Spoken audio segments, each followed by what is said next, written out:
Hello, hello, and welcome back to our Finding Better podcast. Thank you for joining us.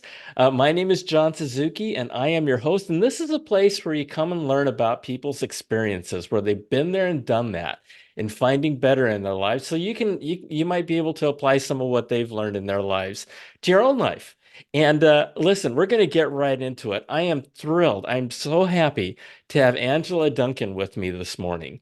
We're going to talk about money, and we're going to talk about money, not only about money and not only about her experience in building wealth, but also from the perspective of women. Because I don't know about you guys, but I have found that men and women think very differently. And for those of you men who are thinking, "Oh, I'm going to tune out right now," don't. Okay, because this applies to you too. Angela, welcome to Finding Better. Thank you for joining me. Thank you so much for having me today, John. It's wonderful. It's wonderful. Now you're in Miami. I'm in San Diego, so we cover two corners of the country. Listen, you have a really amazing story, and I was hoping that you would share your story and your experience in building wealth, and so folks can learn from you. Yeah, so I tell my story. I am a survivor of childhood abuse and poverty.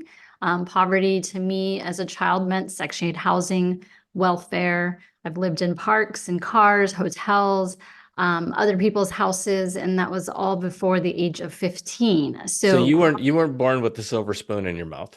not at all, but when you grow Yeah. up in that environment, you don't know any better. So that's just what I thought the world looked like. And when I was 18, moved out of the home and kind of started on this journey because I always thought that if I had money that I could have some type of different lifestyle. So really I was running away from poverty and learning about this tool we call money, and it really set me on a lifelong journey, and that's where I'm at today. If you would, um, how did you how did you get there? I mean, so you're living in this environment, you're growing up in poverty, you're growing up in an area clearly without wealth, right? Or the kind of wealth that people want. So, how did I find that a lot of people feel trapped, right? I mean, they're in this environment and they don't know how to get out of it, so it just becomes a perpetual circle. What happened? What was it in your life that caused you to think that there is something better out there? Yeah, well, I mean, growing up as a kid, I didn't get to have new clothes, and I was on the school lunch program, which meant I had Taco Bell almost every Friday, but I could see other kids and their life was different than mine. And so I knew that there has to be a way for me to get there, and I needed to figure out what that journey looked like.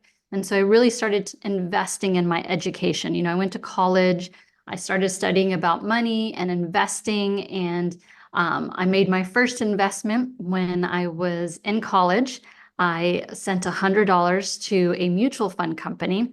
And by the end of the year, I lost 20% of that. So I figured that I'm doing something wrong and I need Yeah. to find a mentor or a coach or someone else to teach me, because investing is what I thought, would change my life and have a different future and what it is today.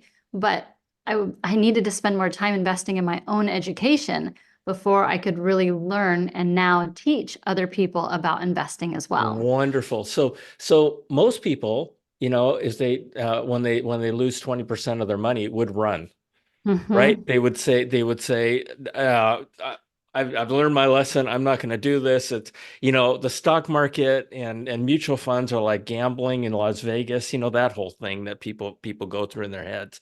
And the other thing that I'd like you to comment on is um, your view in terms of, does investing require a college education? Yeah. So the Right? first part of the question, I definitely felt stupid. First reaction is I'm never going to invest again, and I don't want to share this with anybody. I don't want them to think I'm a failure. Right, right. Yeah, so I went through all of those emotions, but I was lucky enough to have a job to where I could see financial advisors. And I was gracious that, God put some incredible women in my life that I could ask questions to. And I'm a very curious person. And when I saw what they were doing, I understand that what I did was just not correct, right? I was clueless. And when you learn a different way and you take action, you can make mistakes along the way, but the biggest lesson in life is don't stop trying. Figure out what it is that you did wrong, fix that, educate yourself, and then implement what you're learning so that you can continue to learn and hopefully get to whatever financial freedom means to you. So that was the first part of the question, and I apologize, John, I already forgot the second part of the The question. second, does investing require a college education? And I can't believe I remembered that myself. So, yeah. No, not at all. It doesn't require a college education to learn how to invest. Pick an avenue. For me early on, I wanted to learn about stocks and bonds, things like that.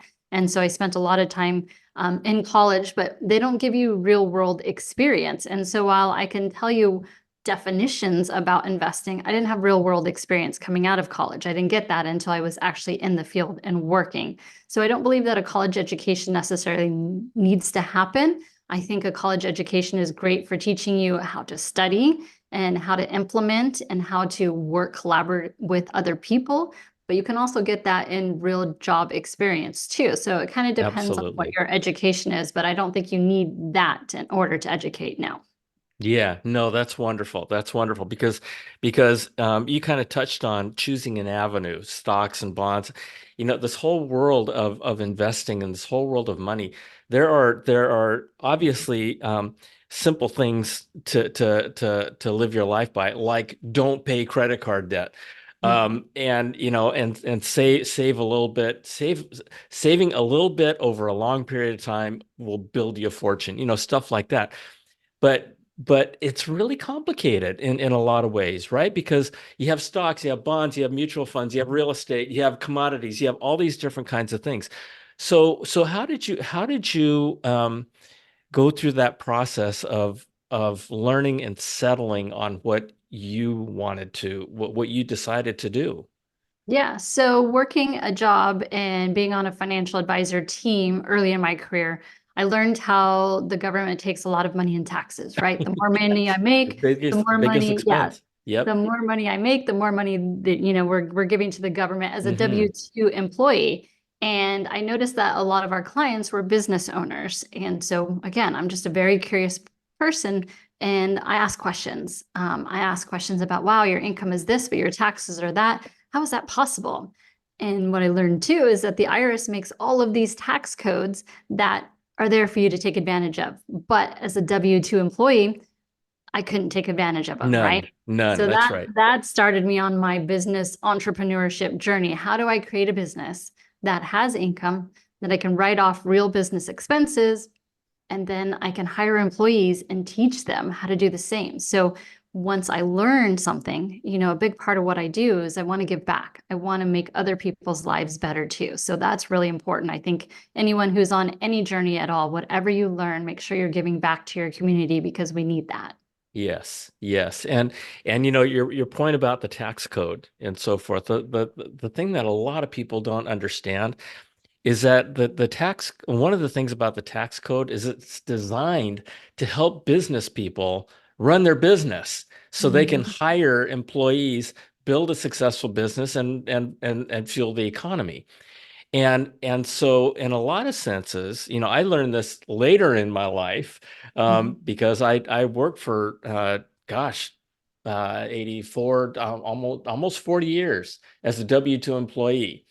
And it wasn't until my the 35th year that because you're working, and you don't have time to be thinking about other stuff. And Mhm. and yeah, and it wasn't until like my 36th year, my 35th year that I learned about investing for tax savings. Mhm. And I mean, when you're talking about, 35%, whatever the maximum tax rate is, that's a lot of money. Mhm. And when the government allows you to take some of that money and invest it in your business, that's something for you to learn about. Because, and the last thing I'll say here, as I intimated a little bit, your taxes are your biggest expense in your life. Mhm. right? It is. It's bigger than your house. It's bigger than your car. Anyway, sorry. Okay. So so Angela, okay. Um so what next? What then happened on your journey? Yeah, so from the financial advisor, I met a boy and he was a real estate agent. He became my husband, and he really taught me a lot about entrepreneurship and we learned a lot together. So we bought a Remax franchise. We built out an incredible team that was, agents were doing phenomenal. We were teaching them about money and investing, especially in real estate. And I think that was my next lesson, right? So entrepreneurship is first tax lesson. Second lesson is when you invest in real estate, there's tax advantages that you don't have when it comes to the stock market. So Huge. it's a way for you to grow your wealth faster because of those tax advantages, and understanding those tax advantages was really huge for us, because then we started to invest in real estate and then take advantage of depreciation and some of the other things that we could write off, especially as a real estate agent. There's just a lot of information to be learned. So become a student again. Here's a whole new category. And now how do I teach other people, right? So it's that constant evolving and learning. I mean, I'm going to be a student forever, right? Because tax laws change, investments change, and just making sure that when I spend enough time and hours in learning about real estate, that now we can teach other people. And today we've got podcasts and YouTube and books. There's so much free information out there, but you really have to take the time to invest in yourself and understand that that is the most unselfish thing you can do, is teach yourself first, because then we pay it forward and we can change other people's lives by just changing our life first. Yeah, and not only is it not selfish, it's the most important and most valuable investment you can make is in you, as in and in your learning. And and Angela, I love, you mentioned this a couple, three times that you are a curious person. I love that, because one of the things that I found in my life is that the curiosity for a lot of us has been driven out of us. Mm-hmm. And, especially, when we're kids, right? That's a stupid idea. Why are you asking that? That's a stupid question, right? Well, these children are curious, but as we grow up, we're just beaten down by this thing Mm-hmm. called life. And I love that you've maintained that muscle, right? I mean, it is a muscle. If you don't use it, you lose it. And if you work at it and keep it going. So I really encourage everybody to bring that curiosity back. And there's no such thing as a stupid question. In fact, a very, very good friend of mine once told me that my superpower is that I ask the questions nobody else wants to ask. And I say the things nobody else wants to say. Everybody's thinking it, right? But I'll just come out and say it. And so that's really, really wonderful. So let's shift gears just for a second. And we talked at the beginning a little bit about women and how women and men think differently. How does that manifest itself in terms of how you mentor and coach people? Yeah, so I see this in a lot of different ways. One, as a business owner, women, we are heart-centered. So we want to give, give, give, but we have a hard time asking for a return, or even asking for, the right price for our service, for our product. I think men are a little bit different. They're willing to ask for what they think they're worth and then show you later, whereas women have the opposite approach. And sometimes that could really hurt our pocketbook, especially as a business owner. So I encourage women to really think about, what is your pricing strategy? And then look around to see what your competitors are doing, not just women, but look at men too, and figure out, are you charging enough for your business? Because it is your time, it is your family's time that you are giving away, and you should earn what you are worth. So that's the first thing I see. Two, when it comes to real estate investing, very similar. We don't want to charge more for rent, or we're allowing our tenants to pay late and not charging them a fee. You have to set some ground rules and you have to put those in place. And it needs to be the standard for everybody, because you can, one, get yourself in trouble when it comes to some laws and rules and how you're treating people differently. But two, you have to set those standards for yourself. You have to draw that line. And this is black and white. The lease is black and white. The rent is black and white. It's not emotional. And we've got to take the emotion out of learning about business, about creating wealth and income for our families. Because, I'm a parent, my daughter's watching me. I want to teach her to be a strong person, a strong business person, and take that emotion part of it. But she's going to learn so much more from watching me than what I tell her. So I've got to set that example. And it's so important for us women to understand that we are worth what we're worth. And we need to be able to understand that and charge more and ask for more, because that's just the way business goes. But Yeah. at the same time, I'm not overcharging. I'm delivering. And, most business people are going to deliver on what they say. And understanding what my bottom line as a business owner is key, because then I know what I should be charging to. That is so interesting. When you said the words women are heart-based, the top of my head just kind of exploded, a small explosion, but it was just like boom, right? And I'm like, oh my gosh, that's so right. And I never thought about it in those words, and I experience this with my wife all the time, and we talk about, oh, it's so hard. They're going through so much, Mhm. you know, it, you, you hate to say it and you hate to be heartless, right? And you don't want to be heartless. You can be as considerate and understanding as you can be, but you can't let it hurt you. And like you said, when there are laws against us treating people differently, you know, Mhm. and so being aware of those kinds of things. So how do you coach people? How do with your focus on women, what are a couple of things that you tell women in terms of uh, ground rules?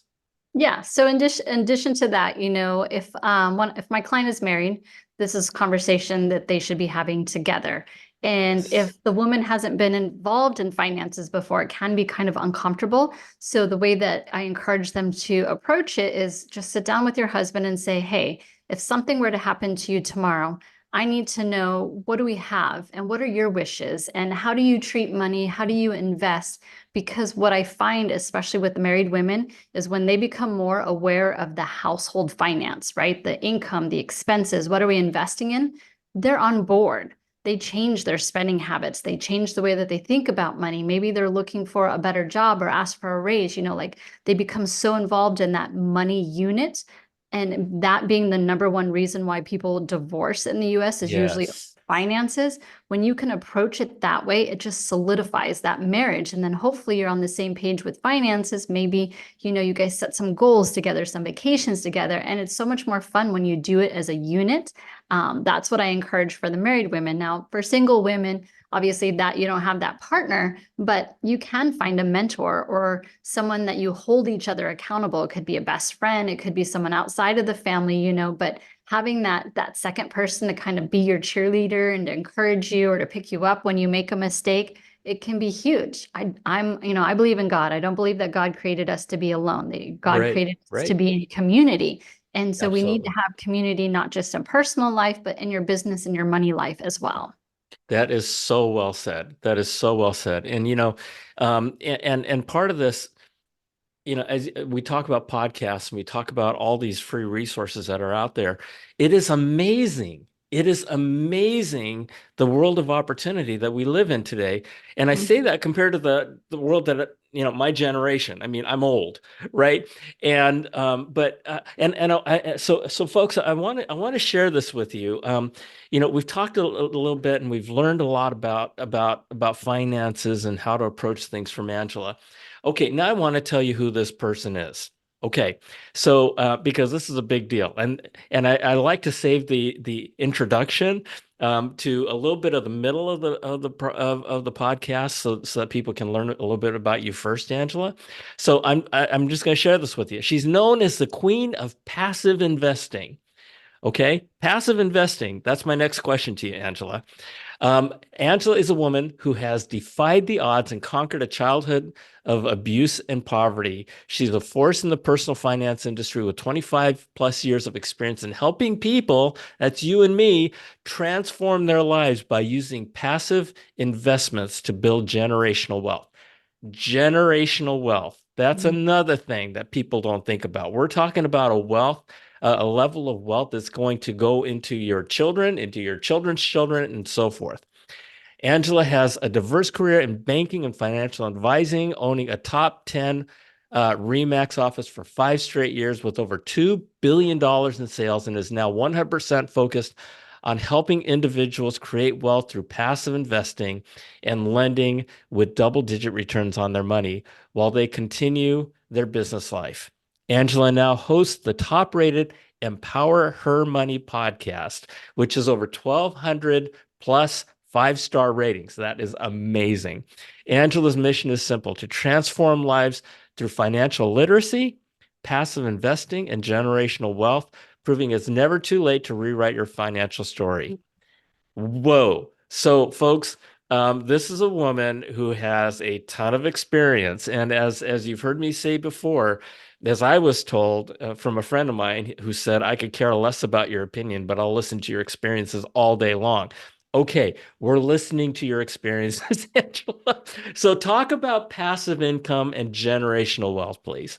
Yeah, so passive income by definition is income that is coming to you with little or no effort. That doesn't mean no effort ever. So the education piece is huge. And what I do with my clients now is they trust me and invest with me, and I give them a contract, meaning you're giving us the money. We are doing things in real estate, developing tax liens, tax deeds. I don't want to get too deep in that because that's a whole other Yeah. podcast we So, could hold teach. on, wait, Yeah. wait. Yeah. So I'm just giving you terminology to give Yeah. you an idea of what we do. But yes, when my clients come to me, they invest, they don't have to do anything. And I'm going to just do what we do and we pay them. There's lots of ways that you can have passive income. This is just one strategy.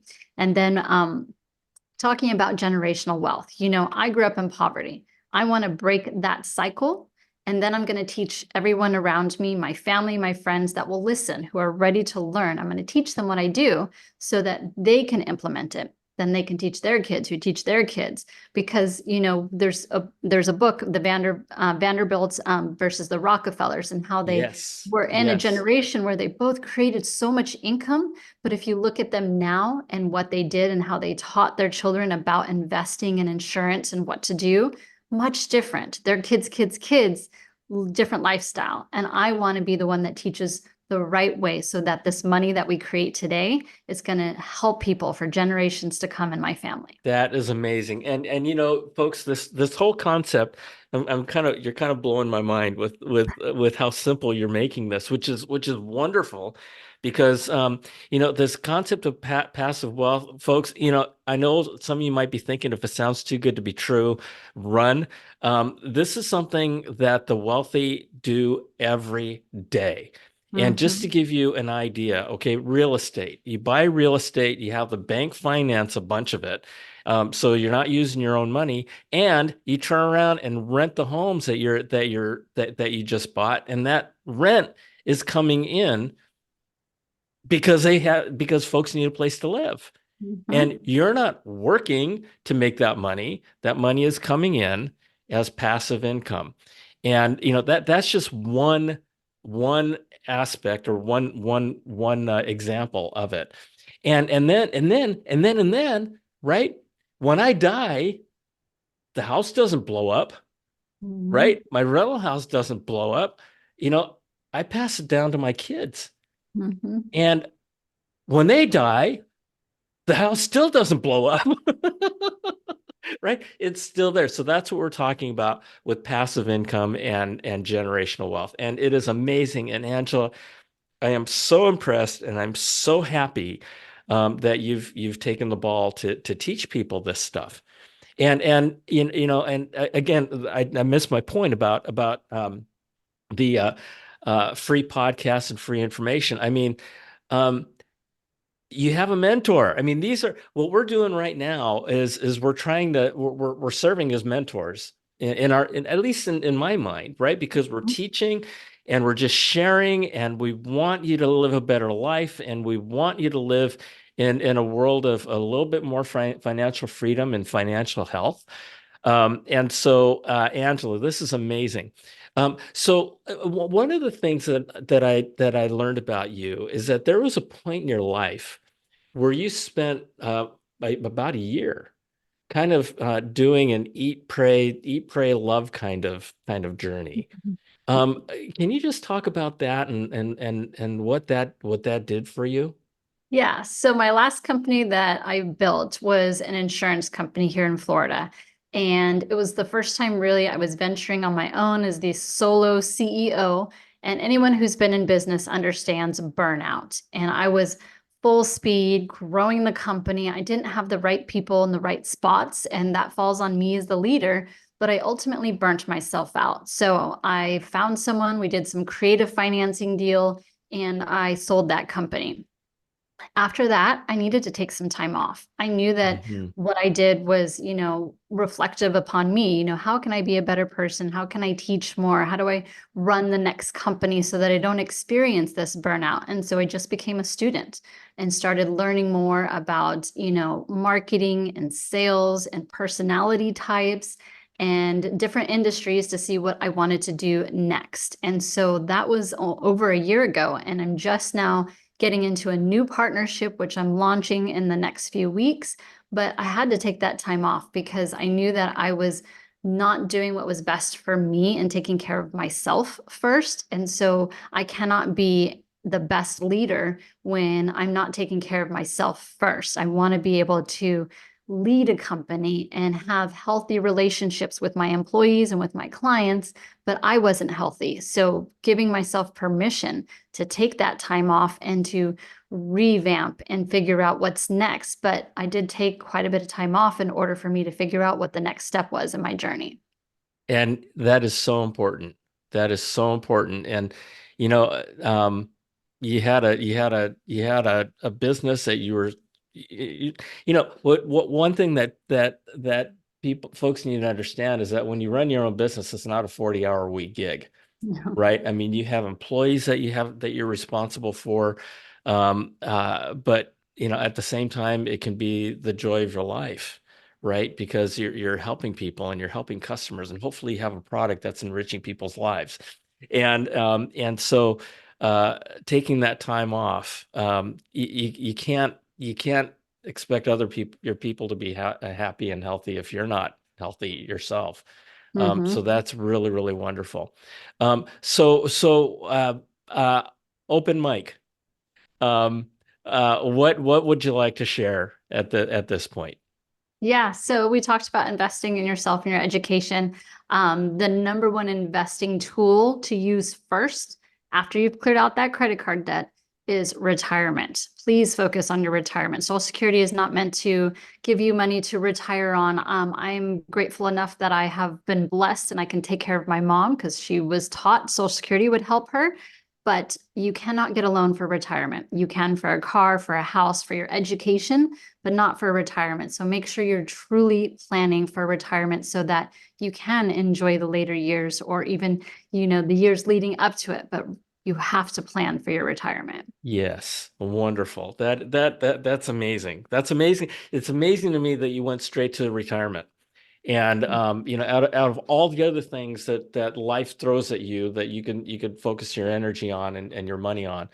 I retired from my work life 2 years ago in 2022, and there were people coming up to me who were my age that said, "Hey, John, I'd love to pick your brain, and learn how you retired. Learn what you're doing to be able to retire." And it was hard, but I told him, I said, "You know what? My retirement today started 35 years ago." Hmm. you know, and getting that word out and helping, especially young folks, Hmm. helping young folks know that I I for I can personally, from experience, can tell you that 35 years goes by like that. Yes. And so think fast. But we'll talk more about that later. Angela, you are amazing. You are amazing, and you are so inspiring. Because a lot of people think, well, look at her, she grew up wealthy or whatever, right? I mean, you grew up with very, very humble beginnings, and it was right here. It was right here. You know, um, a friend of mine once told me is that we all have the same 6 inches. It's right between our ears. Mm. and and your curiosity led you to different places and did you make any mistakes? Oh yeah, I've made lots of mistakes, but we talked about the curiosity too. If Yeah. you're a parent and you're listening to this podcast, encourage the curiosity because I can remember when my Yes. daughter was young, I'm like, stop asking so many questions or because I said so. If they're curious about something, then answer those questions because that could be their future success career. If they're curious about something, encourage it, be part of it with them and don't let them lose that curiosity because it is very hard to get it back once you've been shut down or suppressed from that. So I love that you hit on that curiosity piece because Yeah. the parents need to understand how important it is for their kids. And I have two and a half grandkids. I've got a third coming in June. And my grandsons are 4 and 6. And I have found so much joy. Everything's true. It's all true about grandparenthood, right? It's wonderful because you can always give them back. When you're parents, you can't give them back. We can give them back. But I found so much joy following their curiosity, Mm. right? When my grandson he's looking at little flowers on the baseball field as he's as he's playing center field. He's looking at flowers, and my daughter did the same thing.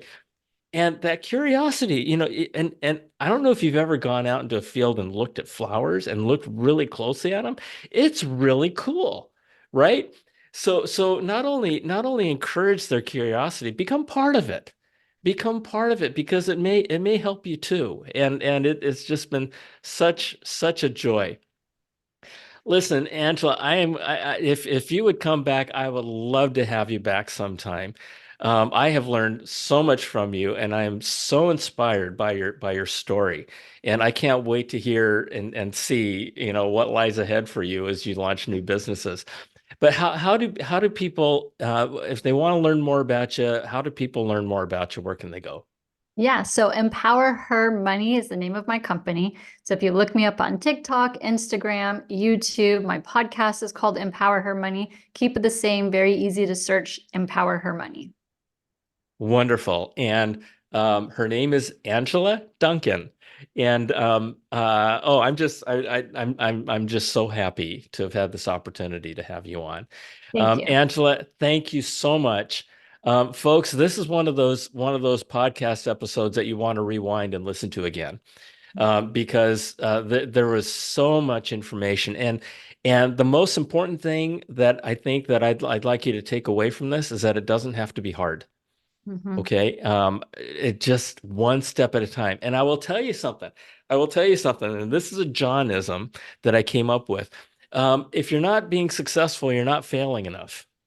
Hmm. And the old story of Thomas Edison, having failed over 1,000 times in trying to invent the filament for the light bulb, right? And when somebody asked him, how can you stand failing 1,000 times? And he says, I didn't fail 1,000 times. I just found 1,000 different ways the thing didn't work.